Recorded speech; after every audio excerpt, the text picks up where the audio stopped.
আপনারা কি ধরনের ধর্ম করেন যে একজন ধর্ম হয়ে আর একজনের ধর্মের উপর আঘাত করা? যদি আমাদের রুখে দাঁড়াতে হয় আমরা ঠিক তাই দাঁড়াবো। সুপ্রিয় দেশবাসী, আমরা শালগাড়িয়া আর শ্রীনগর বাউল সংস্থা থেকে পাবনা জেলা যারা বাউল সংগঠনের সঙ্গে জড়িত, পাবনা জেলার সমস্ত বাউল ও তরিকাপন্থী মানুষ একত্র হয়েছি। দেখুন, দেশের যে প্রেক্ষাপট, এই প্রেক্ষাপটের মধ্যে আমরা কিন্তু নিরীহ ধর্মপন্থী মানুষ, আমাদের উপরে অনেক নির্যাতন, সেগুলো সইবার মতো নয়।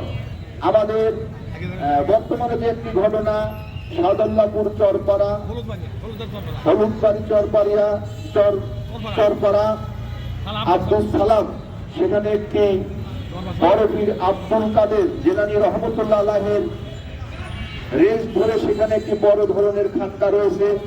সেই খানকাকে কিছু কুসংস্কার মানুষ ভেঙে দেওয়ার ষড়যন্ত্র করছে।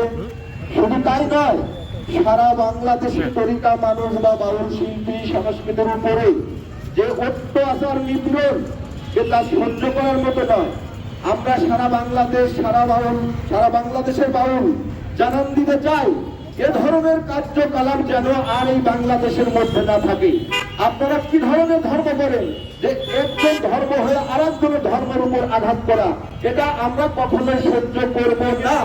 যদি আমাদের রুখে দাঁড়াতে হয় আমরা ঠিক তাই দাঁড়াবো।